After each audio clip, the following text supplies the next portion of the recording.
Rachel here from Bush Edge Homesteading Australia, and today I'm going to be making a raspberry fermented soda.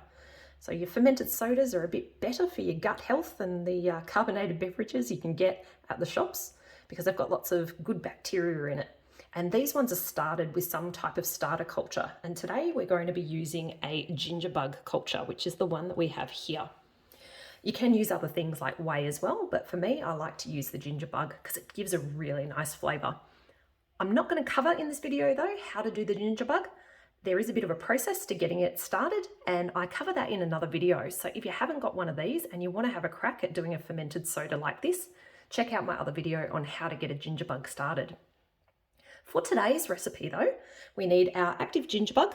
We're also going to need some white sugar and also some berries. So we're doing a raspberry fermented soda today using my fruit soda recipe here, but you can use other berries and in fact other fruits as well, and the same principles apply.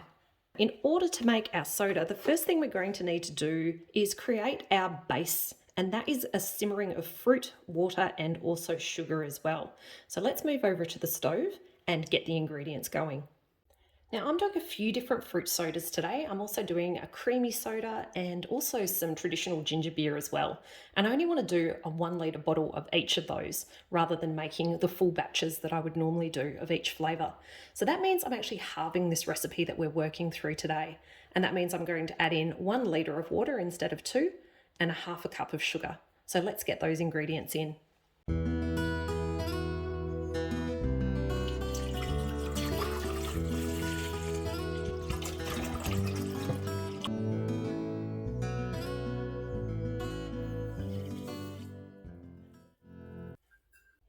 We're also going to put in the berries at this stage as well because we do want them to kind of macerate and infuse right into this base syrup that we're going to make.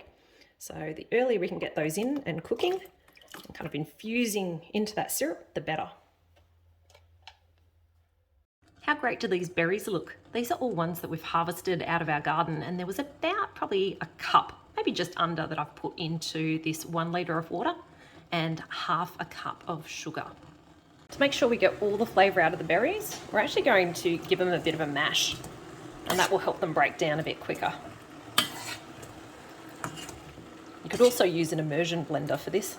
So you can see that this has turned a beautiful red colour now as the juice has come out of those raspberries. And we've also now dissolved all that sugar as well. So that says to me it's now time to take this off the heat. It's not like a jam or a thick syrup that you're trying to create here. You're really just trying to infuse all the flavour out of the fruit and dissolve the sugar.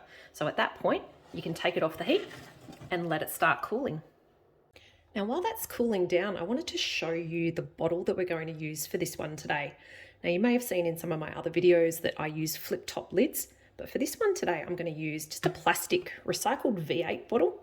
But instead of a normal lid with it, I'm going to be using one of these ones here, which is a special top called an Oz top. So these are my Oz top lids. And what these do is they have a little pressure release valve in the middle. I'm not sure if you can see if I can open it up a little bit there. And what happens is when a bottle builds up a lot of pressure, that will open up and release any excessive pressure. These are fantastic little units. I'm not sure if you can still get them. I did look to buy some recently and I couldn't actually find them online anymore. So I'm not sure if the Oztop brand is still making them, but if you can happen to pick any of these up, I've seen them around every so often in brew shops, particularly some of the older traditional ones where they might still have a bit of stock hanging around from the past. If you see some, snap them up because they are absolutely amazing for doing things like ciders and also fermented sodas like we're doing here today. Here's our raspberry fermented soda base that is all cooled down, and that means it's time now to pop it into the bottle. Now, there's obviously lots of little chunky bits in here, so I don't want to pour that straight in the bottle, and that's why we're going to use a strainer today, just to strain that off before it fills our bottle. Woo!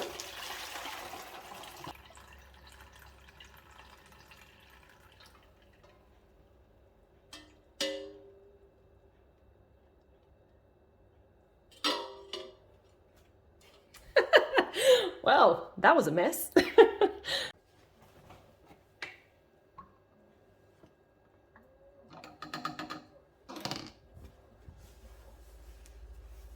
Now that I've cleaned up my mess, I need to add in some of my ginger bug.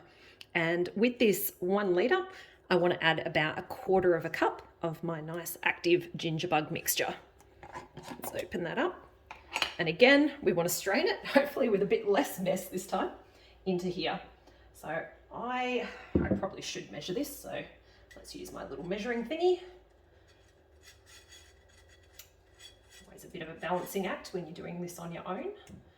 And let's try and get in 1/4 of a cup of our ginger bug.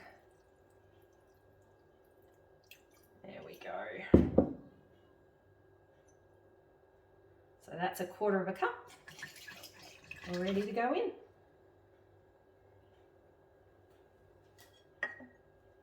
And don't waste any of the ginger. That can go back into your ginger bug. At this point, all we want to do is cap it off and then sit this in a spot where you can keep a bit of an eye to it over, usually it's about a 2 or 3 day period.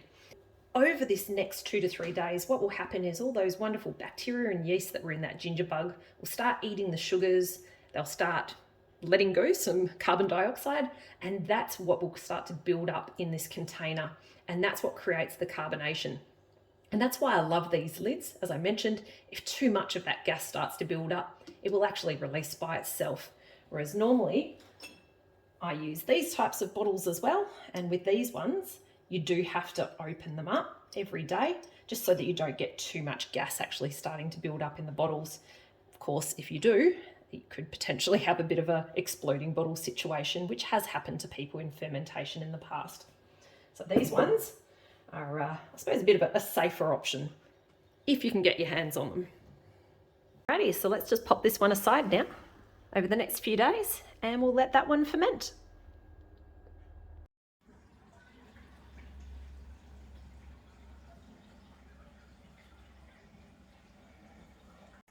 So here is our fermented raspberry soda on day 3, and it is looking yummy, foamy and delicious. So let's give it a try and confirm that that's actually the case.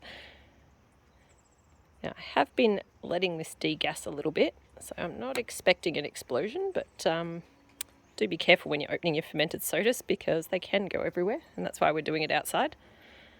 And let's give it a bit of a pour.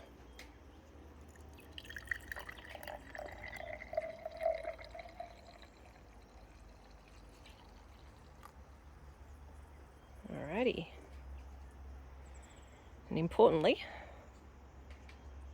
let's give it a taste.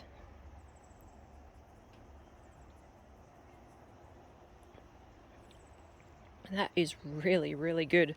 After 3 days, it's not too sour. It's still got a nice sweetness to it, but it's definitely got that carbonation that we were looking for. That is a really lovely, refreshing beverage for a nice summer's day, just like today. So thanks a bunch for joining, and hopefully you enjoyed hearing how to make a delicious raspberry soda. Catch you later.